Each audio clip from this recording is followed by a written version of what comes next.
ಕ್ಷೇತ್ರ ಧರ್ಮಸ್ಥಳವೆಂದರೆ ಭಕ್ತಿ ಭಾವದಲ್ಲಿ ಮಿಂದು ಪುನೀತಗೊಳ್ಳುವ ಧಾರ್ಮಿಕ ಪುಣ್ಯಭೂಮಿ. ಧರ್ಮಸ್ಥಳದ ಧರ್ಮಾಧಿಕಾರಿಗಳಾದ ಮಾತನಾಡುವ ಮಂಜುನಾಥರೆಂದೇ ಖ್ಯಾತರಾದ ಪದ್ಮವಿಭೂಷಣ ಡಾಕ್ಟರ್ ವೀರೇಂದ್ರ ಹೆಗ್ಗಡೆಯವರು ಧರ್ಮಸ್ಥಳ ಹಾಗೂ ದಕ್ಷಿಣ ಕನ್ನಡ ಜಿಲ್ಲೆಯ ಸರ್ವತೋಮುಖ ಬೆಳವಣಿಗೆಗೆ ನೀಡಿರುವ ಕೊಡುಗೆ ಅಪಾರವಾದುದು. ಅವರ ಸಹಧರ್ಮಿಣಿ ಶ್ರೀಮತಿ ಹೇಮಾವತಿ ಹೆಗ್ಗಡೆಯವರು ಶ್ರೀ ಕ್ಷೇತ್ರ ಧರ್ಮಸ್ಥಳದ ಶ್ರೇಯೋಭಿವೃದ್ಧಿಗಾಗಿ ಎಲೆಮರೆಯ ಕಾಯಿಯ ಹಾಗೆ ದೀಕ್ಷೆ ತೊಟ್ಟಂತೆ ಕಂಕಣಬದ್ಧರಾಗಿ ಕೈಗೊಂಡ ಕಾರ್ಯಗಳು ಬಹುಮುಖ ವ್ಯಾಪ್ತಿಯುಳ್ಳದ್ದು. ಗ್ರಾಮೀಣ ಹೆಣ್ಣು ಮಕ್ಕಳಿಗೆ ಶಿಕ್ಷಣ, ಉದ್ಯೋಗಾವಕಾಶ ಹಾಗೂ ಸ್ವಾವಲಂಬನೆಗಳ ಮಹತ್ತರ ಯೋಜನೆಗಳನ್ನು ಹಾಕಿಕೊಂಡು ಅವುಗಳ ಅನುಷ್ಠಾನಕ್ಕೆ ದುಡಿಯುತ್ತಿರುವ ಅಪರೂಪದ ಮಹಿಳಾ ರತ್ನ ಹೇಮಾವತಿ ಹೆಗ್ಗಡೆಯವರು. ಕಚ್ಚಾ ವಸ್ತುವಿನಿಂದ ಹಿಡಿದು ಉತ್ಪನ್ನವು ನೇರವಾಗಿ ಗ್ರಾಹಕರಿಗೆ ಸಿಗುವ ಹಾಗೆ ಅವರು ನಡೆಸುತ್ತಿರುವ ಗ್ರಾಮೀಣಾಭಿವೃದ್ಧಿ ಘಟಕವಾಗಲಿ, ಸಿರಿ ಗ್ರಾಮೋದ್ಯೋಗ ಸಂಸ್ಥೆಯಾಗಲಿ ಹೆಣ್ಣು ಮಕ್ಕಳು ತಮ್ಮ ಕಾಲ ಮೇಲೆ ತಾವು ನಿಲ್ಲುವ ಕನಸಿಗೆ ಒತ್ತಾಸೆಯಾಗಿ ಕಾರ್ಯನಿರ್ವಹಿಸುತ್ತಿವೆ. ಸಾಹಿತ್ಯಾಭಿರುಚಿಯುಳ್ಳ ಸ್ವತಃ ಸಾಹಿತಿಯೂ ಆದ ಹೇಮಾವತಿ ಹೆಗ್ಗಡೆಯವರ ಬರಹಗಳು ಆದರ್ಶಪ್ರಾಯವಾಗಿದೆ. ಉನ್ನತ ಸದ್ವಿಚಾರಗಳ, ಆದರೆ ಅಷ್ಟೇ ಸರಳತೆ ಸೌಜನ್ಯಗಳ ಮೂರ್ತಿಯಾಗಿ ಕಂಗೊಳಿಸುವ ಶ್ರೀಮತಿ ಹೇಮಾವತಿ ಹೆಗ್ಗಡೆಯವರ ವ್ಯಕ್ತಿತ್ವ ಎಂಥವರನ್ನೂ ಸೂಜಿಗಳ್ಳಿನಂತೆ ಸೆಳೆಯುವಂಥದ್ದು. ಅವರೊಡನೆ ನಡೆಸಿದ ಈ ಸಂದರ್ಶನದಲ್ಲಿ ಈ ಬಹುಮುಖಿ ವ್ಯಕ್ತಿತ್ವದ ಕೆಲವು ಮಜಲುಗಳ ಪರಿಚಯ ಮಾಡಿಕೊಳ್ಳೋಣ.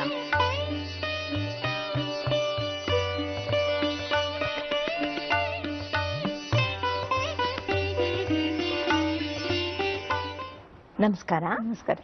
ಧರ್ಮಸ್ಥಳ ಅಂದ್ರೇನೆ ಅಮ್ಮ ಧರ್ಮದ ಸಮನ್ವಯ. ಅದು ಇಲ್ಲಿ ತ್ರಿವಳಿ ಸಂಗಮ ಆಗಿದೆ, ಸರ್ವಧರ್ಮದ ಎಲ್ಲ ಸಾತ್ಯತೆ ಇಲ್ಲಿದೆ. ಇಂತಹ ಧರ್ಮಸ್ಥಳದ ಧರ್ಮಾಧಿಕಾರಿಗಳಾದಂತಹ ಪದ್ಮವಿಭೂಷಣ ವೀರೇಂದ್ರ ಹೆಗ್ಡೆ ಅವರನ್ನ ತಾವು ಕೈ ಹಿಡಿದು ಇಲ್ಲಿಗೆ ಬಂದಂತದ್ದು. ತಾವು ಮೂಡುಬಿದ್ರೆಯ ಒಂದು ಚಿಕ್ಕ ಗ್ರಾಮವಾದಂತಹ ಪೆರಾಡಿ ಗ್ರಾಮದವರು. ಅಲ್ಲಿಯ ಜೈನ ಸುಸಂಸ್ಕೃತ ಸಣ್ಣ ಮನೆತನದಿಂದ ತಾವು ಬಂದವರು. ಅದು ಹೇಗಾಗಿದೆ ಅಂದ್ರೆ, ಬಾವಿಲಿರುವಂತಹ ಚಿಕ್ಕ ಸುಂದರವಾದ ಮೀನನ್ನ ಸಮುದ್ರಕ್ಕೆ ಒಟ್ಟಿಗೆ ತಗೊಂಬಂದ್ ಬಿಟ್ಟಾಗೋಗಿದೆ. ಈ ಸ್ಥಿತ್ಯಂತರವನ್ನ ನೀವು ಹೇಗೆ ನಿಭಾಯಿಸಿದ್ರಿ? ನೀವು ಹೇಳಿದ್ದು ಸರಿ. ಒಂದು ಬಾವಿಯಿಂದ ಸಮುದ್ರಕ್ಕೆ ಬಂದಾಗ ಅನೇಕ ರೀತಿಯಲ್ಲಿ ಮಾನಸಿಕವಾಗಿ ಸ್ಥಿತ್ಯಂತರಗಳು ಆಗ್ತವೆ. ಆದರೆ ನಮಗೂ ಹೆಗ್ಡೆ ಮನೆತನಕ್ಕೂ ಮೊದಲಿಂದ ಸಂಬಂಧ ಇರೋದ್ರಿಂದ, ಕೌಟುಂಬಿಕ ಸಂಬಂಧ ಇದ್ದದ್ರಿಂದ ಹೆಗ್ಡೆಯವರು, ಅವರ ತಾಯಿಯವರು ಎಲ್ಲ ನಮ್ಮ ಮನೆಗೆ ಬಂದು ಹೋಗ್ತಾ ಇದ್ರು. ಹಾಗಾಗಿ ನಮಗೆ ಇಲ್ಲಿಯ ಪರಿಚಯ ಮೊದಲು ಅಂತ ಆಗಲಿಲ್ಲ. ಯಾಕೆಂದರೆ ನಾವು ರಜೆಯಲ್ಲಿ ಒಮ್ಮೊಮ್ಮೆ ಇಲ್ಲಿ ಬಂದು ಹೋಗ್ತಾ ಇದ್ದೆವು. ಆದರೂ ಒಂದು ರೀತಿಯಲ್ಲಿ ನಾನು ಸ್ವಲ್ಪ ಸ್ವಭಾವ ಸಹ ತುಂಬ ಸೌಮ್ಯ, ಯಾರ ಹತ್ರ ಮಾತಾಡೋದು ಕಡಿಮೆ, ಮತ್ತು ಜನಗೊಂಗುಳಿ ನನಗೆ ಆಗ್ತಾ ಇರಲಿಲ್ಲ. ಅಂಥ ಸಂದರ್ಭದಲ್ಲಿ ನಾನು ಇಲ್ಲಿಗೆ ಬಂದಾಗ ಇಷ್ಟೊಂದು ಜನರನ್ನು ಎದುರಿಸೋದು, ಮಾತಾಡೋದು, ಸಭೆ ಸಮಾರಂಭಗಳಲ್ಲಿ ಭಾಗವಹಿಸೋದು ಅಂದರೆ ನನಗೆ ತುಂಬ ಕಷ್ಟ ಆಗ್ತಾ ಇತ್ತು. ಆದರೆ ಹೇಗೆ ಒಂದು ಸಮುದ್ರಕ್ಕೆ ಹಾರಿದ ಮೇಲೆ ಈಜಲೇಬೇಕಲ್ವ, ಆ ರೀತಿಯಲ್ಲಿ ನಾನು ಅದರಲ್ಲಿ ನಿಭಾಯಿಸ್ಕೊಂಡು ಬಂದೆ. ನಮ್ಮ ಅತ್ತೆಯವರು ಸಹ ನಮ್ಮನ್ನು ಭಾಳ ಹತ್ರದ ಕರೆದು ಕೂರಿಸಿ ಪರಿಚಯ ಮಾಡಿಸ್ತಾ ಇದ್ರು ಎಲ್ಲರೂ. ಆಮೇಲೆ ಕ್ರಮೇಣ ಅವ್ರು ಹೇಳಿದರು, ನಾನು ಹೇಗೂ ಸ್ವಲ್ಪ ಸಮಾಜದಿಂದ ದೂರ ಇದ್ದೆ, ನಮ್ಮ ಲೋಕಲ್ ಧರ್ಮಸ್ಥಳದಲ್ಲಿ ಅಲ್ಲಿಯ, ಯಾಕೆಂದರೆ ಆಗಿನ ಪರಿಸ್ಥಿತಿ ಹಾಗಿತ್ತು. ಅವರು ಎಲ್ಲರೊಟ್ಟಿಗೆ ಹೋಗಿ ಮಿಕ್ಸ್ ಆಗೋದು ಕಷ್ಟ ಆಗ್ತಾ ಇತ್ತು. ಆಗ ಅವ್ರು ನನಗೆ ಹೇಳಿದರು, ನೀನೊಂದು ಮಹಿಳಾ ಮಂಡಲ ಮಾಡು, ಅದರಿಂದಾಗಿ ನಿನಗೆಲ್ಲರ ಪರಿಚಯ ಆಗುತ್ತೆ ಅಂತ. ಹಾಗೆ ನಾವು ಒಂದು ಮಂಡಲವನ್ನು ಮಾಡಿದ್ವು. ಆಗ ಎಲ್ಲ ಮಹಿಳೆಯರನ್ನು ಸೇರಿಸುವ ಒಂದು ಅವಕಾಶ ಆಯಿತು. ಆಗ ನಾವು ತುಂಬ ನಾಟಕಗಳನ್ನು, ವಾರ್ಷಿಕೋತ್ಸವಗಳನ್ನು, ನಾನಾ ಕಾರ್ಯಕ್ರಮಗಳನ್ನು ಮಾಡುವ ಮೂಲಕ ಎಲ್ಲ ಒಂದು ಊರಿನ ಮಹಿಳೆಯರ ಪರಿಚಯವು ನನಗಾಯಿತು. ಮತ್ತು ನನಗೂ ಒಂದು ಟೈಮ್ ಪಾಸ್ ಆಗಲಿಕ್ಕಾಯಿತು. ನಿಜವಾಗಿ ಹೇಳೋದಾದರೆ ಸಮಾಜದ ಜೀವನಕ್ಕೆ ನಾನು ಅಡಿ ಇಟ್ಟದ್ದು ಈ ಮಹಿಳಾ ಮಂಡಲದ ಮೂಲಕ ಅಂತ ಹೇಳಿದರೆ ತಪ್ಪಾಗಲಿಕ್ಕಿಲ್ಲ.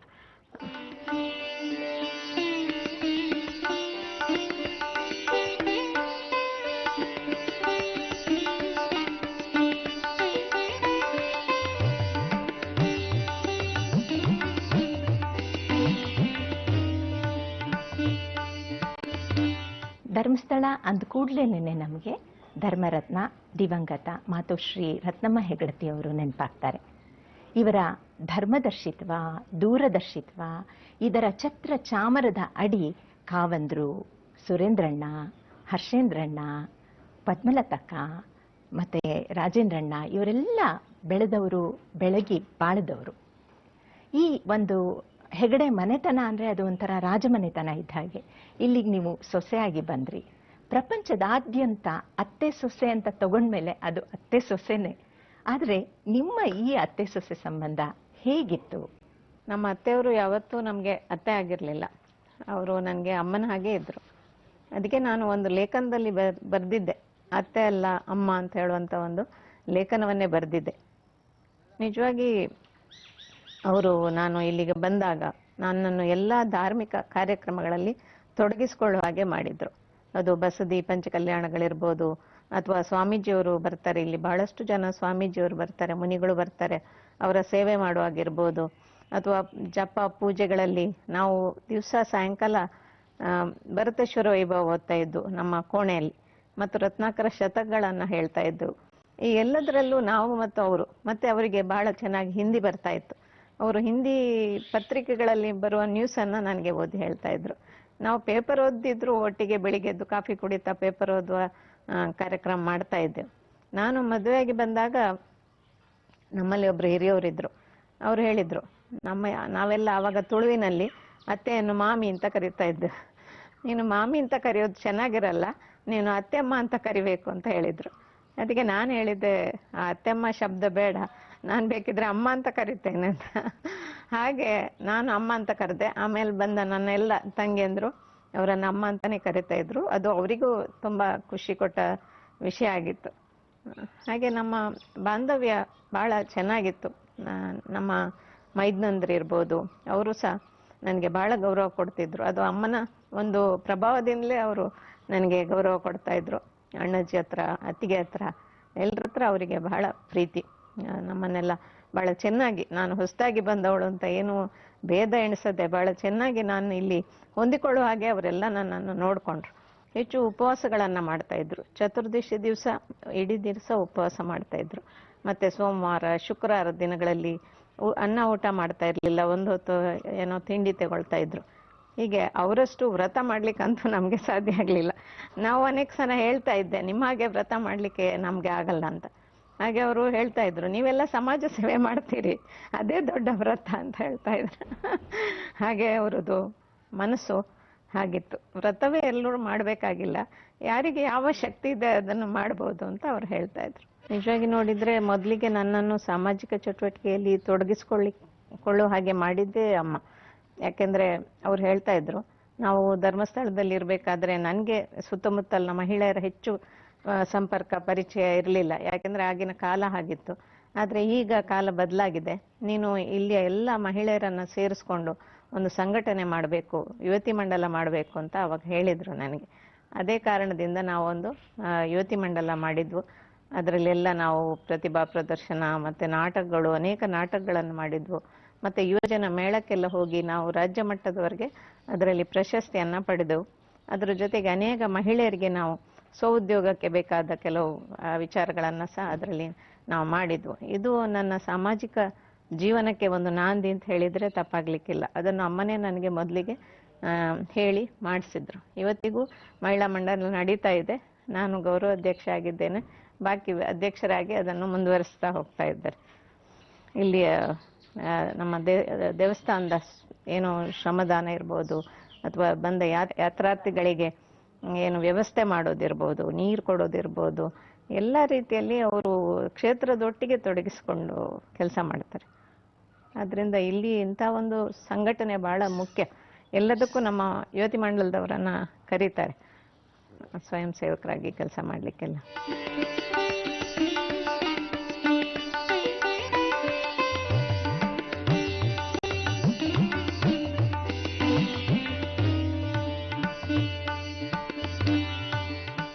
ಅಮ್ಮ, ಗ್ರಾಮ ಅಭಿವೃದ್ಧಿ ಆಗಬೇಕು, ರೈತರ ಆತ್ಮಹತ್ಯೆ ನಿಲ್ಲಬೇಕು ಅನ್ನೋದೆಲ್ಲ ಇವಾಗಿನ ಘೋಷಣೆಗಳಾಗಿ ಬರ್ತಾ ಇದೆ ಅಷ್ಟೇನೆ. ಆದರೆ ತಾವು ಇಂತಹ ಕನಸನ್ನ 30 ವರ್ಷಗಳ ಹಿಂದೆನೆ ಕಂಡವರು, ಗ್ರಾಮಕ್ಕೆ ಹೋಗಿ ಅದನ್ನ ಅಭಿವೃದ್ಧಿ ಮಾಡಿರುವಂಥವರು. ಈ ಒಂದು ಕಲ್ಪನೆ ನಿಮಗೆ ಹೇಗೆ ಬಂತು? ಇದನ್ನ ಹೇಗೆ ನೀವು ಕನಸಿದ್ರಿ? ನಿಜವಾಗಿ ನಮ್ಮ ಕ್ಷೇತ್ರದಲ್ಲಿ ಬಾಹುಬಲಿ ಪ್ರತಿಷ್ಠಾಪನೆ ಆದ ಬಳಿಕ ನಮ್ಮ ಬಡ ಜನರ ಬಾಹುಬಲಕ್ಕೆ ಶಕ್ತಿ ನೀಡುವಂಥ ಏನಾದರೂ ಕಾರ್ಯಕ್ರಮ ಮಾಡಬೇಕು, ಯಾಕೆಂದರೆ ಇದರ ಸವಿ ನೆನಪಿಗೋಸ್ಕರ ಅಂತ ನಾವು ಯೋಚನೆ ಮಾಡ್ತಾ ಇದ್ದೆವು.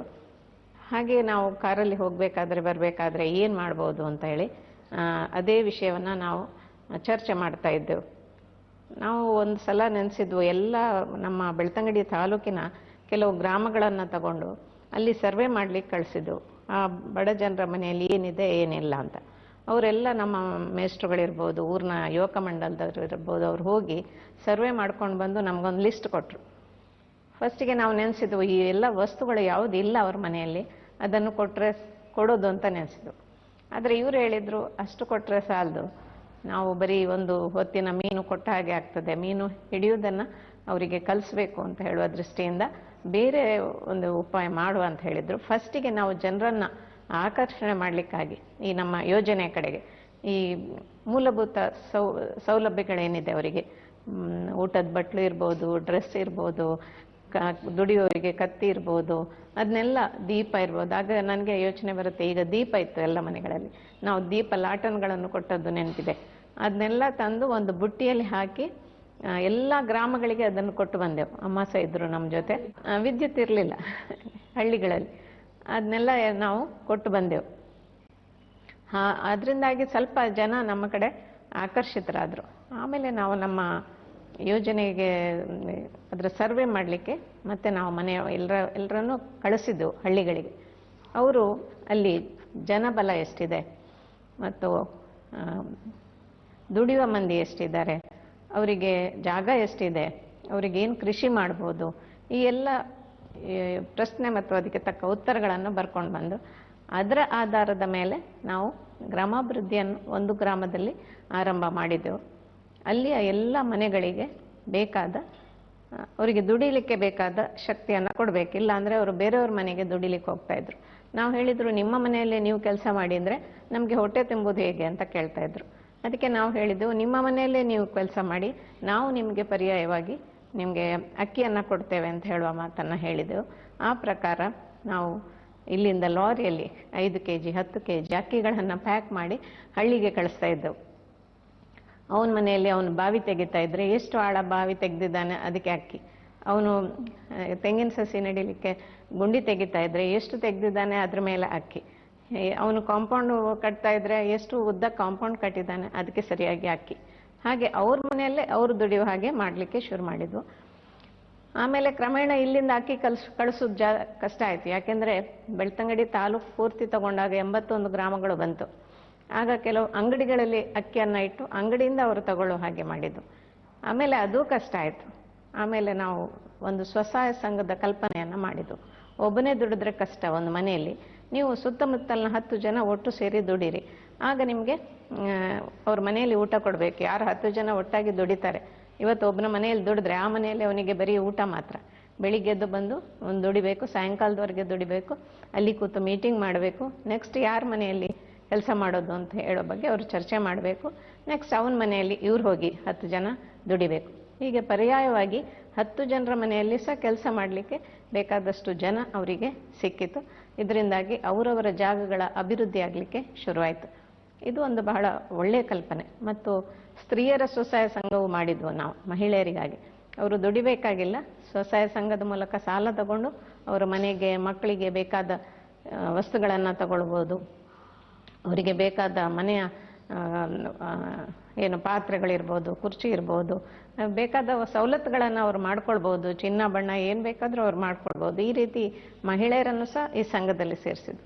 ಬಹುಶಃ ಪುರುಷರಿಗಾಗಿ ಸ್ವಸಹಾಯ ಸಂಘ ಮಾಡಿದ್ದು ಈ NGOನಲ್ಲಿ ಬಹುಶಃ ನಮ್ಮದು ಮಾತ್ರ ಅಂತ ನಾನು ಹೇಳ್ತೇನೆ. ಯಾಕೆಂದರೆ ಎಲ್ಲರೂ ಸ್ತ್ರೀಯರಿಗೆ ಮಾಡ್ತಾರೆ, ಅವರನ್ನೆಲ್ಲರೂ ನಂಬ್ತಾರೆ, ಆದರೆ ಪುರುಷನರು ನಂಬಿದ್ದು ಧರ್ಮಸ್ಥಳದವರು ಮಾತ್ರ ಅಂತ ನಾನು ಹೇಳ್ತೇನೆ. ಯಾಕೆಂದರೆ ಪುರುಷರ ಪ್ರಗತಿ ಬಂಧು ಗುಂಪು ಅಂತ ಹೇಳ್ತೇವೆ ಪುರುಷರ ಗುಂಪುಗಳಿಗೆ, ಸ್ತ್ರೀಯರ ಗುಂಪುಗಳಿಗೆ ಸ್ವಸಹಾಯ ಸಂಘ ಅಂತ ಹೇಳ್ತೇವೆ. ಇದು ಬಹಳಷ್ಟು ಈಗ ಇಡೀ ಕರ್ನಾಟಕದಾದ್ಯಂತ ಇದೆ. ನಮ್ಮಲ್ಲಿ ಈಗ 3.25 ಲಕ್ಷ ಸ್ವಸಹಾಯ ಸಂಘಗಳಿವೆ, 35 ಲಕ್ಷ ಸದಸ್ಯರು, ಅದಕ್ಕಿಂತಲೂ ಮಿಕ್ಕಿದ ಸದಸ್ಯರಿದ್ದಾರೆ. 13,800 ಕೋಟಿ ಟರ್ನ್ ಓವರ್ ಆಗ್ತಾ ಇದೆ ಅವರೊಳಗೆ. ಅಷ್ಟು ಸಾಲವನ್ನು ಅವರು ತಗೊಳ್ಳೋದು, ವಾಪಸ್ ಕಟ್ಟೋದು ಮತ್ತು ತಮ್ಮ ಅಭಿವೃದ್ಧಿಯನ್ನು ಮಾಡ್ಕೊಳ್ತಾ ಇದ್ದಾರೆ. ಮುಖ್ಯವಾಗಿ ಪ್ರತಿ ಸದಸ್ಯರು ವಾರಕ್ಕೆ 10 ರೂಪಾಯಿ ಉಳಿತಾಯ ಮಾಡ್ತಾರೆ. ಆ ಉಳಿತಾಯವೇ ಬಹಳ ದೊಡ್ಡ ಮೊತ್ತವಾಗಿ ಇವತ್ತು ಅವರಿಗೆ ಸಹಾಯ ಆಗ್ತಾ ಇದೆ. ಈ ಎಲ್ಲ ವ್ಯವಹಾರ ಬ್ಯಾಂಕಿನ ಮೂಲಕ ನಡೀತಾ ಇದೆ. ಇದರಲ್ಲಿ ನಮ್ಮ ಏನು ಇದಿಲ್ಲ, ಹಸ್ತಕ್ಷೇಪ ಇಲ್ಲ. ಅವರು ಬ್ಯಾಂಕಿಗೆ ದುಡ್ಡು ಕಟ್ತಾರೆ, ಬ್ಯಾಂಕಿಂದ ಸಾಲ ತಗೊಳ್ತಾರೆ. ಮಾತ್ರ ಬ್ಯಾಂಕಿಂದ ಕೊಡಿಸೋರು ಮತ್ತು ವಾಪಸ್ ಕಟ್ಟಿಸೋರು ನಮ್ಮ ಕಾರ್ಯಕರ್ತರು. ಆ ಒಂದು ಸಿಸ್ಟಮ್ನಲ್ಲಿ ಈ ಕಾರ್ಯಕ್ರಮ ನಡೀತಾ ಇದೆ. ಬಹಳಷ್ಟು ಮಂದಿಗೆ ಉಪಯೋಗ ಆಗಿದೆ. ಮುಖ್ಯವಾಗಿ ಮಹಿಳೆಯರಿಗೆ ಒಂದು ಆರ್ಥಿಕ ಶಕ್ತಿ ಸಿಕ್ಕಿದ ಹಾಗೆ ಆಗ್ತದೆ. ಅವರಲ್ಲಿ ಒಗ್ಗಟ್ಟು ಬಂದಿದೆ. ಅವರಲ್ಲಿ ಮೀಟಿಂಗ್ಗಳನ್ನು ಮಾಡೋದ್ರಿಂದ, ಸಭೆಗಳನ್ನು ನಡೆಸೋದ್ರಿಂದ ಅವರಲ್ಲಿ ಮಾತನಾಡುವ ಒಂದು ಕ್ಷಮತೆ ಬಂದಿದೆ. ಜೊತೆಗೆ ಅವರಲ್ಲಿ ಆರ್ಥಿಕ ವ್ಯವಹಾರಗಳನ್ನು ಮಾಡುವಂಥ ಒಂದು ಬುದ್ಧಿವಂತಿಕೆ ಬಂದಿದೆ. ಮೊದಲೆಲ್ಲ ಬ್ಯಾಂಕಿನ ಕಡೆಗೆ ಹೋಗದೇ ಇದ್ದವರು ಈಗ ದಿವಸ ಹೋಗಿ ಬ್ಯಾಂಕಿಗೆ ದುಡ್ಡನ್ನು ಕಟ್ಟಿ ಬರುವಷ್ಟು ಅವರಲ್ಲಿ ಒಂದು ಸಾಮರ್ಥ್ಯ ಇವಾಗ ಬಂದಿದೆ. ನಮ್ಮ ಸಿರಿ ಸಂಸ್ಥೆಗೆ ಹೆಸರಿಡಬೇಕಾದ್ರೆ ಅದಕ್ಕೊಂದು ವಿಶೇಷ ಅರ್ಥ ಇರುವ ಹೆಸರು ಇಡಬೇಕು ಅಂತ ನಾವು ಯೋಚನೆ ಮಾಡಿದ್ದೆವು. ಈ ಸಿರಿ ಅಂದರೆ ಒಂದು ರೀತಿಯಲ್ಲಿ ಸಂಪತ್ತು, ಅಥವಾ ಮತ್ತೊಂದು ರೀತಿಯಲ್ಲಿ ಯೋಚನೆ ಮಾಡಿದರೆ ಅದು ಮೊಳಕೆ, ಚಿಗುರು ಅಂತ ಹೇಳ್ಬೋದು. ಇನ್ನೊಂದು ರೀತಿಯಲ್ಲಿ ನಾವು ಯೋಚನೆ ಮಾಡಿದರೆ ದಕ್ಷಿಣ ಕನ್ನಡ ಜಿಲ್ಲೆಯ ಪಾಡ್ದನಗಳಲ್ಲಿ ನಾವು ಸಿರಿ ಅನ್ನುವ ಒಂದು ಮಹಿಳೆಯ ವಿಚಾರವನ್ನು ನಾವು ಕೇಳ್ತೇವೆ. ತನಗಾದ ಅವಮಾನ ಮತ್ತು ದೌರ್ಜನ್ಯಗಳನ್ನು ಮೀರಿ ನಿಂತು ಅವಳು ತನ್ನ ದಾರಿಯನ್ನು ತಾನೇ ನಿರ್ಮಿಸಿಕೊಂಡಂಥ ಒಂದು ಮಹಿಳೆ. ಅದಕ್ಕಾಗಿ ನಾವು ಈ ಸಿರಿ ಸಂಸ್ಥೆಗೆ ಸಿರಿ ಅನ್ನುವ ಹೆಸರನ್ನು ವಿಶೇಷವಾಗಿ ನೀಡಿದ್ದೇವೆ. ಇದು ನಮ್ಮ ಮಹಿಳೆಯರಿಗೆ ಒಂದು ಆದರ್ಶ ಆಗಲಿ ಅಂತ ಹೇಳುವ ಉದ್ದೇಶದಿಂದ ಇದನ್ನು ನಾವು ಕೊಟ್ಟಿದ್ದೇವೆ. ಸಿರಿಯ ಮಹತ್ವ ಏನೆಂದರೆ ಇಲ್ಲಿ ಕಚ್ಚಾ ವಸ್ತುವಿನಿಂದ ಹಿಡಿದು ಸಿದ್ಧ ವಸ್ತುವಿನವರೆಗೆ ಎಲ್ಲ ನಮ್ಮ ಸಂಸ್ಥೆಯೇ ನೋಡ್ಕೊಳ್ತದೆ. ಅದು ತಾಂತ್ರಿಕ ತರಬೇತಿ ಇರ್ಬೋದು, ಕೌಶಲ್ಯ ಅಭಿವೃದ್ಧಿ ಇರ್ಬೋದು, ಅಥವಾ ಕ್ವಾಲಿಟಿ ಮೇಂಟೈನ್ ಮಾಡೋದು ಇರ್ಬೋದು, ಮತ್ತು ಮಾರುಕಟ್ಟೆ ವ್ಯವಸ್ಥೆ ಎಲ್ಲವನ್ನೂ ಸಿರಿಯೇ ನೋಡಿಕೊಳ್ಳುತ್ತದೆ. ಮಾತ್ರ ಅಲ್ಲ, ಅಲ್ಲಿ ಕೆಲಸ ಮಾಡುವವರಿಗೆ ರಾತ್ರಿ ಹೊತ್ತು ಉಳ್ಕೊಳ್ಳಿಕ್ಕೆ ಬೇಕಾದ ವ್ಯವಸ್ಥೆಯನ್ನು ಸಹ ನಾವಲ್ಲಿ ಮಾಡಿದ್ದೇವೆ. ಮುಖ್ಯವಾಗಿ ನಮ್ಮ ಸಿರಿ ಮಾರಾಟ ಸ್ವಂತ ಅಂಗಡಿಗಳ ಮೂಲಕ ಮಾಡ್ತೇವೆ, ಸಿರಿ ಹಬ್ಬದಲ್ಲಿ ಮಾಡ್ತೇವೆ, ಮತ್ತು ಡಿಸ್ಟ್ರಿಬ್ಯೂಟರ್ಸ್ಗಳ ಮೂಲಕ ಈ ವಸ್ತುಗಳನ್ನು ಮಾರಾಟ ಮಾಡ್ತೇವೆ. ಈ ರೀತಿ ಇಲ್ಲಿ ಮಾರಾಟದ ವ್ಯವಸ್ಥೆ ಸುಲಲಿತವಾಗಿ ಆಗ್ತಾ ಇದೆ. ಸೇವಾ ಕ್ಷೇತ್ರದಲ್ಲಿ ಕೆಲಸ ಮಾಡುವಾಗ ದೊರೆಯುವ ಆನಂದ ಅಪಾರವಾದ್ದು.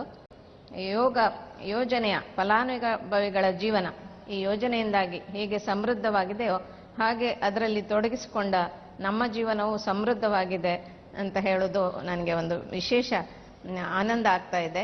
ಇಲ್ಲದೇ ಇದ್ರೆ ಬಹುಶಃ ಇಂಥ ಯೋಜನೆ ಇಲ್ಲದೇ ಇದ್ರೆ ನಮ್ಮ ಜೀವನ ಬರೀ 0 ಆಗ್ತಾ ಇತ್ತು. ಈಗ ಅದಕ್ಕೊಂದು ಬೆಲೆ ಬಂದಿದೆ ಅಂತ ನಾನು ಭಾವಿಸ್ತೇನೆ. ಈ ಧಾರ್ಮಿಕ ಕಟ್ಟುಪಾಡುಗಳನ್ನೆಲ್ಲ ಕಳಚಿ ಹಿಂದುಳಿದ ವರ್ಗದವರು ಮೇಲೆ ಬರಬೇಕು ಅಂತ ಹೇಳಿ ನೀವು ಅವರ ಮನೆ ಬಾಗಿಲಿಗೆ ಹೋಗಿ ಅವರ ಉದ್ಧಾರಕ್ಕೋಸ್ಕರನೇ ಜ್ಞಾನ ವಿಕಾಸ ಕೇಂದ್ರವನ್ನ ಸ್ಥಾಪಿಸಿದ್ರಿ. ಈ ಕ್ರಾಂತಿಕಾರಿ ಹೆಜ್ಜೆಯನ್ನ ನೀವು ಹೇಗಿಟ್ರಿ? ಈ ಕನಸು ನಿಮಗೆ ಹೇಗೆ ದಕ್ಕಿತು? ಮುಖ್ಯವಾಗಿ ನಾವು ನಮ್ಮ ಪೆರಾಡಿ ಗ್ರಾಮ ಅಂತ ಹೇಳ್ತೇವೆ, ಹಳ್ಳಿ, ಅಲ್ಲಿ ನಾನು ನೋಡ್ತಾ ಇದ್ದೆ ಹೆಚ್ಚಿನ ಮಹಿಳೆಯರು ನಮ್ಮಲ್ಲಿ ಕೆಲಸಕ್ಕೆ ಬರೋರು ಇರ್ಬೋದು, ಗದ್ದೆ ಬೇಸಾಯಕ್ಕೆ ಬರೋರು ಇರ್ಬೋದು, ಎಲ್ಲ ಮನೆಗಳಲ್ಲಿ ಕುಡಿತದ ಸಮಸ್ಯೆ.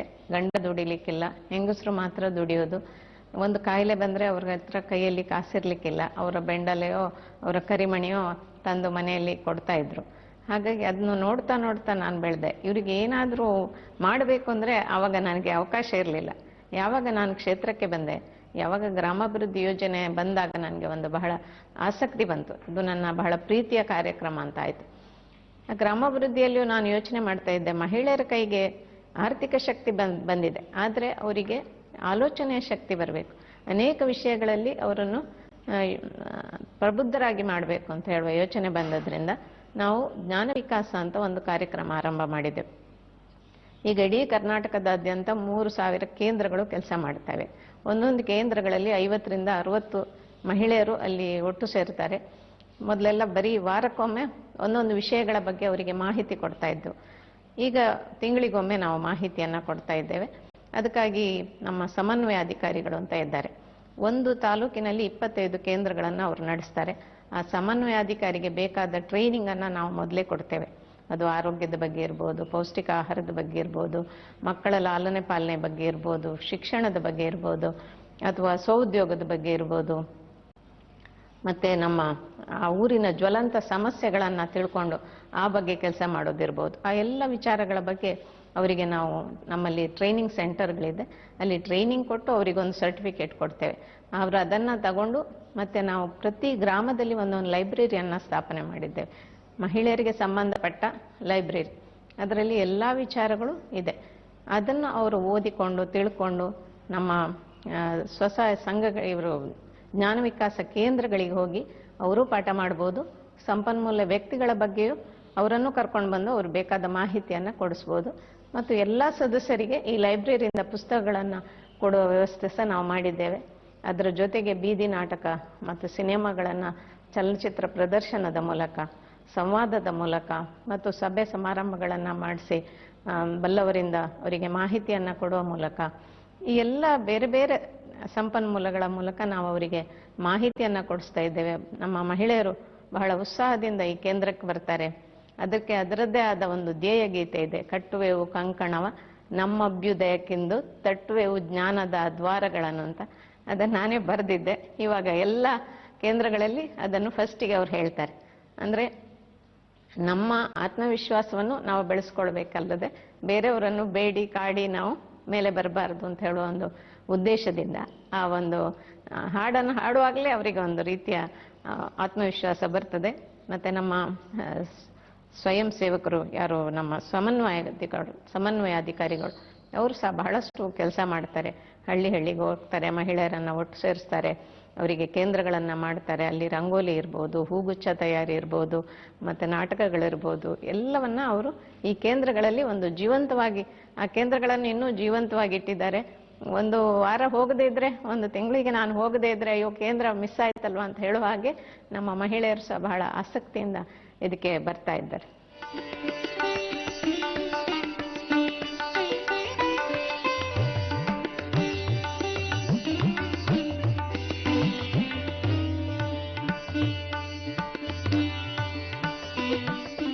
ಅಮ್ಮ, ಈಗೆಲ್ಲ ನಮ್ಮ ಸಂಪ್ರದಾಯವನ್ನ ನಾವು ಉಳಿಸ್ಕೊಂಡು ಹೋಗ್ಬೇಕು ಅನ್ನೋ ಒಂದು ಅಭಿಲಾಷೆಯಲ್ಲಿ, ಆ ನಿಟ್ಟಲ್ಲಿ ಅನೇಕ ಬಸ್ದಿಗಳನ್ನ ಜೀರ್ಣೋದ್ಧಾರ ಮಾಡಿಸಿದ್ದೀರಾ ನೀವು. ಆ ರೀತಿ ಈ ಬಸ್ದಿ ಸಹ, ನಾವೀಗ ನಿಂತಿರುವಂತಹ ಈ ಬಸ್ದಿ ಸಹ ಜೀರ್ಣೋದ್ಧಾರ ಆಗಿದೆ. ನಿಮ್ಗೆ ಈ ಪರಿಕಲ್ಪನೆ ಹೇಗೆ ಬಂತು, ಯಾಕೆ ಬಂತು? ಈ ಬಸದಿ ನಿಜವಾಗಿ ಜೀರ್ಣಾವಸ್ಥೆಗೆ ಬಂದಿತ್ತು. 2001ನೇ ಇಸ್ವಿಯಲ್ಲಿ ಅಮ್ಮನೂ ಇದ್ರು ಅವಾಗ. ಅದನ್ನು ಈ ಬಸದಿಯನ್ನು ನಮ್ಮ ಕ್ಷೇತ್ರದ ಎಲ್ಲ ದೈವ ದೇವತೆಗಳ ಸ್ಥಾನಗಳು ಈಗ ಜೀರ್ಣೋದ್ಧಾರಗೊಂಡಿದೆ ಇವರ ಕಾಲದಲ್ಲಿ. ಅದರ ಒಟ್ಟಿಗೆ ಸೇರುವಂಥದ್ದು ಈ ಬಸದಿ. ಈ ಬಸದಿ ನಮ್ಮ ಮೂಲ ಅಂತ ಹೇಳ್ಬೋದು. ಚಂದ್ರನಾಥ ಸ್ವಾಮಿ ನಮ್ಮ ಮನೆತನದ ಮೂಲ ದೇವರು ಅಂತ ಹೇಳ್ಬೋದು. ಈ ಕೆಳಗೆ ನಮ್ದು ನೆಲ್ಯಾಡಿ ಬೀಡಿದೆ. ಮೊದಲು ಬಹುಶಃ ಈ ಚಂದ್ರನಾಥ ಸ್ವಾಮಿ ಬಸದಿ ಮತ್ತು ನೆಲ್ಯಾಡಿ ಬೀಡು ಎರಡೇ ಇತ್ತು. ನಮ್ಮ ಇದನ್ನು ನೋಡಿದ್ರೆ, ಇತಿಹಾಸವನ್ನ ಗಮನಿಸಿದ್ರೆ, ಆಮೇಲೆ ಈ ದೇವಸ್ಥಾನ ಅದು ಇದು ಎಲ್ಲ ಆಯ್ತು. 2001ನೇ ಇಸ್ವಿಯಲ್ಲಿ ಈ ಬಸದಿಯ ನಿರ್ಮಾಣ ನಾವು ಆರಂಭ ಮಾಡಿದ್ವು. ಯಾಕೆಂದ್ರೆ ಅದು ತುಂಬಾ ಜೀರ್ಣಾವಸ್ಥೆಗೆ ಬಂದಿತ್ತು. ಇದು ನಮಗೆ ಬಹಳ ಪ್ರಾಮುಖ್ಯವಾದ ಐತಿಹಾಸಿಕ ಬಸದಿ. ಯಾಕೆಂದ್ರೆ ಮೊದಲಿಗೆ 800 ವರ್ಷಗಳ ಹಿಂದೆ ಏನು ನಮ್ಮ ಕುಡುಮಪುರ ಅಂತ ಈ ಧರ್ಮಸ್ಥಳಕ್ಕೆ ಹೆಸರಿತ್ತು, ಆವಾಗ ಈ ಬಸದಿ ಮತ್ತು ಈ ಕೆಳಗಿನ ಒಂದು ನೆಲ್ಯಾಡಿ ಬೀಡು ಇದೆರಡೇ ಇತ್ತು. ಆಮೇಲೆ ದೇವಸ್ಥಾನ ಇತ್ಯಾದಿ ಅನೇಕ ಸಂಘ ಸಂಸ್ಥೆಗಳು ಇಲ್ಲಿ ಸ್ಥಾಪನೆ ಆಯಿತು. ಅದರಿಂದ ಇದು ಬಹಳ ಮುಖ್ಯವಾದ ಬಸದಿ ನಮ್ಮ ಮಟ್ಟಿಗೆ. ಅವಾಗ ಅಮ್ಮನೂ ಇದ್ರು, ನಾವೆಲ್ಲ ಸೇರಿ ಇದನ್ನ ಜೀರ್ಣೋದ್ಧಾರ ಮಾಡಿದ್ವು. ಇಲ್ಲಿ ಕಂಬಗಳಲ್ಲಿ ಒಂದು ಪಂಚಕಲ್ಯಾಣದ ಬೇರೆ ಬೇರೆ ವೈಭವಗಳ ದೃಶ್ಯವನ್ನ ನಾವು ಚಿತ್ರಿಸಿದ್ದೇವೆ. ಇದು ಅಗ್ಗಳನ ಚಂದ್ರಪ್ರಭ ಪುರಾಣದಿಂದ ಆಯ್ದುಕೊಂಡು ನಾವು ಅದನ್ನ ಒಬ್ಬರಿಗೆ ಕೊಟ್ಟು, ಆರ್ಟಿಸ್ಟ್ಗೆ, ಅವರು ಚಿತ್ರ ಮಾಡಿ ಅದನ್ನು ಕಂಬದ ಮೇಲೆ ಇಟ್ಟು ಅವರು ಕೆತ್ತನೆಯನ್ನ ಮಾಡಿದ್ರು. ಹಾಗಾಗಿ ಇದು ತುಂಬಾ ಸುಂದರವಾಗಿ ಮೂಡಿ ಬಂದಿದೆ ಈ ಬಸದಿ. ಕ್ಷೇತ್ರದಿಂದ ಎಲ್ಲಾ ಬಸದಿಗಳ ಜೀರ್ಣೋದ್ಧಾರದಲ್ಲಿ ನಮ್ಮದೊಂದು ಪಾತ್ರ ಇದ್ದೇ ಇರ್ತದೆ. ಅವ್ರು ಒಂದ್ ದಿವಸ ನಿಮ್ಮ ಕೆಲಸ, ಕ್ಷೇತ್ರದ ಕೆಲಸ ಆಗ್ಲೇಬೇಕು ಅಂತ ಹೇಳ್ತಾರೆ. ಹಾಗೆ ಅದಕ್ಕೆ ಬೇಕಾದ ತಯಾರಿ ನಾವು ಮಾಡ್ಕೊಳ್ತೇವೆ. ಅಂದ್ರೆ ಬಸದಿ ಒಳಗೆ ದೇವರಿಗೆ ಮಾಡುವ ಕಾರ್ಯಕ್ರಮ ಅಲ್ಲದೆ ಹೊರಗೆ ಜನರಿಗೆ ಅದರ ಅರ್ಥ ಗೊತ್ತಾಗ್ಬೇಕು ಅಂತ, ಪಂಚಕಲ್ಯಾಣ ಏನು ಅಂತ ತಿಳ್ಕೊಳ್ಬೇಕಾದ್ರೆ ನಾವು ಒಂದು ರೂಪಕದ ರೀತಿಯಲ್ಲಿ ಹೊರಗೆ ಸಹ ಅದನ್ನ ಮಾಡ್ತೇವೆ. ಅದು ಸ್ವಪ್ನಾವಳಿ ಇರ್ಬೋದು ಅಥವಾ ಸಮೋಶರಣದ ರಚನೆ ಇರ್ಬೋದು, ಅದನ್ನೆಲ್ಲ ನಾವು ದೃಶ್ಯ ರೂಪದಲ್ಲಿ ಮೊದಲಿಗೆ ತಂದೆವು. ನಮ್ಮ ಮಹಾಮಸ್ತಕಾಭಿಷೇಕ ಸಂದರ್ಭದಲ್ಲಿ ಅದನ್ನು ದೃಶ್ಯ ರೂಪದಲ್ಲಿ ತಂದೆವು. ಅದು ಎಲ್ರಿಗೆ ಬಹಳಷ್ಟು ಮನವರಿಕೆ ಆಯ್ತು. ಜೈನೇತರಿಗೂ ಅದು ಬಹಳ ಅರ್ಥ ಆಗ್ಲಿಕ್ಕೆ ಶುರುವಾಯ್ತು. ಆಮೇಲೆ ಇಲ್ಲಿ ನಾವು ಮಹಾನಡವಾಳೆ, ಇಲ್ಲಿ ನಾವು ನೋಡುವ ಹಾಗೆ ನೆಲ್ಯಾಡಿ ಬೀಡಿದೆ. ಈ ನೆಲ್ಯಾಡಿ ಬೂಡಿಗೆ ಸಂಬಂಧಪಟ್ಟ ಹಾಗೆ ಇಲ್ಲಿ ಮಹಾ ನಡವಳಿ ನಡೆಯಿತು. ಆಗ್ಲೂ ಜೈನ ಧರ್ಮಕ್ಕೆ ಸಂಬಂಧಪಟ್ಟ ಹಾಗೆ ಅನೇಕ ಕಾರ್ಯಕ್ರಮಗಳು ಮತ್ತು ವೈದಿಕ ಧರ್ಮಕ್ಕೆ ಸಂಬಂಧಪಟ್ಟ ಹಾಗೆ ಸಹ ಅನೇಕ ಕಾರ್ಯಕ್ರಮಗಳು ನಡೆಯಿತು. ಅದರಲ್ಲೂ ನಾವು ನಮ್ಮ ತಂಗಿಯಂದ್ರು ಅತ್ತೆ ಎಲ್ಲ ಬಹಳ ಅದನ್ನು ಎಂಜಾಯ್ ಮಾಡಿದ್ವು, ಬಹಳ ಚೆನ್ನಾಗಿ ಭಾಗವಹಿಸ್ತೇವು. ಮತ್ತೆ ಸಾಕಷ್ಟು ಚಿಂತನೆ ಮಾಡಿ ಹೊಸ ರೂಪ ಅದಕ್ಕೆ ಕೊಡಬೇಕು ಅಂತ ನಾವು ಮಾಡಿದೆವು. ಅದರ ಜೊತೆಗೆ ನಮ್ಮ ದಕ್ಷಿಣ ಕನ್ನಡ ಜಿಲ್ಲೆ ಇರ್ಬೋದು, ಬೇರೆ ಕಡೆ ಇರ್ಬೋದು, ಯಾವುದೇ ಬಸದಿ ಜೀರ್ಣೋದ್ಧಾರ ಸಂದರ್ಭದಲ್ಲಿ ಕ್ಷೇತ್ರದಿಂದ ಒಂದು ಸಹಾಯ ಅವರು ಕೇಳ್ತಾರೆ. ಒಂದು ದಿವಸದ ಕಾರ್ಯಕ್ರಮ ನಾವು ಮಾಡಿಯೇ ಮಾಡ್ತೇವೆ. ಅದ್ರ ಜೊತೆಗೆ ಇವರಿಗೆ ಒಂದು ಸಲ ಕಲ್ಪನೆ ಬಂತು, ಅನೇಕ ಶಿಲಾಮಯ ದೇವಸ್ಥಾನಗಳು ಜೀರ್ಣಾವಸ್ಥೆಗೆ ಹೋಗ್ತಾ ಇದೆ, ಅದನ್ನು ರಕ್ಷಣೆ ಮಾಡಬೇಕು ಅಂತ ಹೇಳಿ ಒಂದು ಧರ್ಮೋತ್ಥಾನ ಟ್ರಸ್ಟ್ ಅಂತ ಸ್ಥಾಪನೆ ಮಾಡಿದ್ರು. ಅದನ್ನು ಇವರು ತಮ್ಮ ಸುರೇಂದ್ರ ಕುಮಾರ್ ಅವರು ಅಲ್ಲಿ ನೋಡ್ಕೊಳ್ತಾ ಇದ್ದಾರೆ. ನಾವೆಲ್ಲ ಟ್ರಸ್ಟಿಗಳಾಗಿದ್ದೇವೆ. ಬೆಂಗಳೂರಿನಲ್ಲಿ ಅದರ ಆಫೀಸ್ ಇದೆ. ಈಗಾಗಲೇ ಸುಮಾರು 200 ದೇವಸ್ಥಾನಗಳು ಕಲಾಮಯವಾದ ಶಿಲ್ಪಕಲೆಯನ್ನ ಕೂಡಿದಂಥ ಹಳೆಯ ದೇವಸ್ಥಾನಗಳ ರಿಪೇರಿ ಅದರಿಂದ ಆಗ್ತಾ ಇದೆ. ಸರ್ಕಾರವು ಈಗ ನಮ್ಮ ಕಾರ್ಯಕ್ರಮವನ್ನು ನೋಡಿ ನಮ್ಮ ಜೊತೆ ಕೈ ಜೋಡಿಸ್ತಾ ಇದ್ದಾರೆ.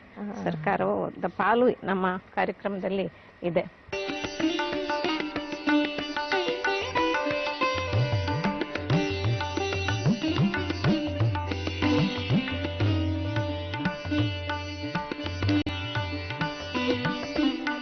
ಬಾಹುಬಲಿಯ ಎದುರು ನಾವು ನಿಂತಿದ್ದೇವೆ.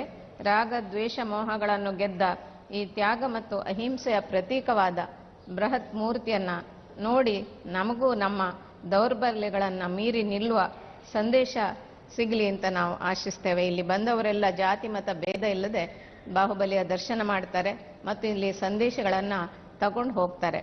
ಇದು ಇಲ್ಲಿಯ ಬಾಹುಬಲಿಯ ವಿಶೇಷತೆ. ಅಮ್ಮ, ಇದೊಂದು ಐತಿಹಾಸಿಕ ಸತ್ಯ.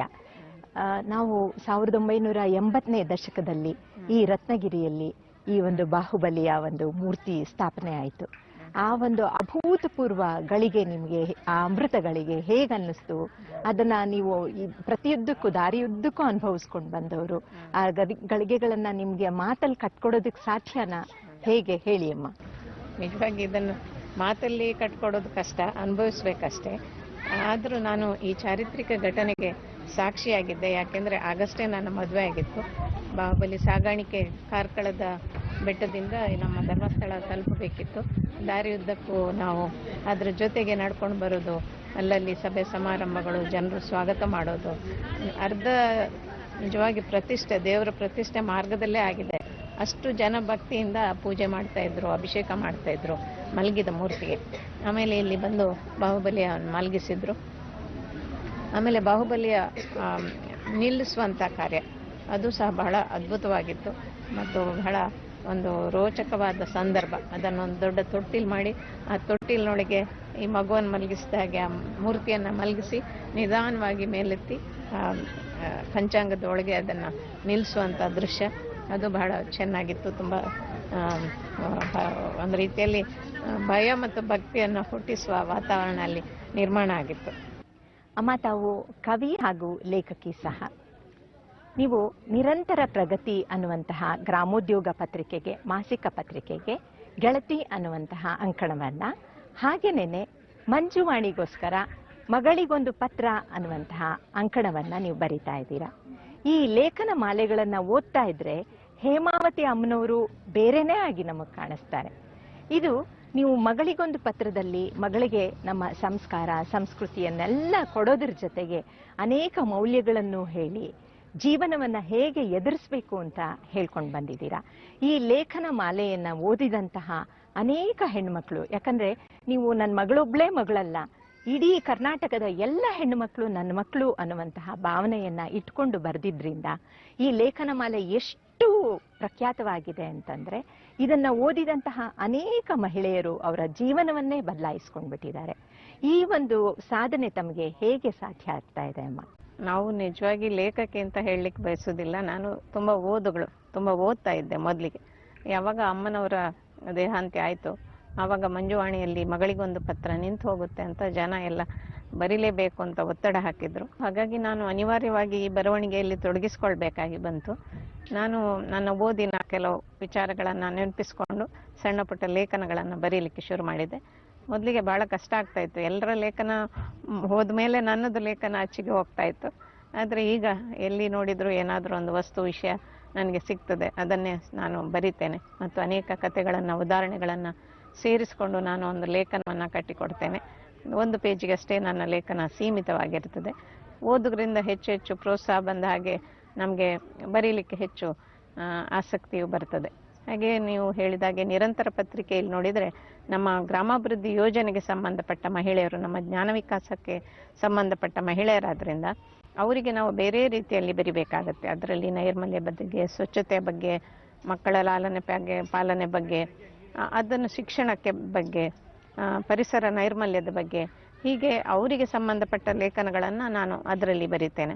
ಹಾಗಾಗಿ ಅದು ಸುಮಾರು ಬಹಳಷ್ಟು ಮಹಿಳೆಯರನ್ನು ಅದು ತಲುಪ್ತದೆ. ಅವರು ಓದ್ತಾರೆ, ತಮ್ಮ ಅಭಿಪ್ರಾಯವನ್ನು ಬರೀತಾರೆ. ಎಲ್ಲರೂ ನಾವು ನಿರಂತರ ಓದ್ತೇವಮ್ಮ, ನಿಮ್ಮ ಲೇಖನ ಓದ್ತೇವೆ ಅಂತ ಹೇಳಿದರು. ಅನೇಕರು ನಮ್ಮ ಬದುಕನ್ನು ಬದಲಾಯಿಸ್ಕೊಂಡಿದ್ದೇವೆ ಅಂತ ಹೇಳುವಂಥ ಮಾತುಗಳನ್ನು ಬರೆಯುವಾಗ ಒಂದು ರೀತಿಯಲ್ಲಿ ಸಾರ್ಥಕತೆ ಅಂತ ಅನ್ನಿಸ್ತದೆ. ಈ ಬರವಣಿಗೆಯಿಂದ ಒಂದು ರೀತಿ ಸಾರ್ಥಕತೆ ಬರ್ತದೆ ಅಂತ ಅನ್ನಿಸ್ತದೆ. ಈ ರೀತಿ 2 ಲೇಖನಗಳನ್ನು ತಿಂಗಳಿಗೆ ಒಂದ್ಸಲ ನಾನು ಮಾಡಿಕೊಡ್ಬೇಕಾಗತ್ತೆ. ಹೆಣ್ಣು ಮಕ್ಕಳ ಹಾಗೂ ಗ್ರಾಮೀಣಾಭಿವೃದ್ಧಿಗೆ ಮಹತ್ವದ ಯೋಜನೆಗಳ ಅನುಷ್ಠಾನದ ಮೂಲಕ ಜನಮನ ಗೆದ್ದಿರುವ ಮಾತೋಶ್ರೀ ಹೇಮಾವತಿ ಹೆಗಡೆಯವರೇ, ತಮಗೆ ಎಲ್ಲರ ಪರವಾಗಿ ಅನಂತಾನಂತ ಧನ್ಯವಾದಗಳು.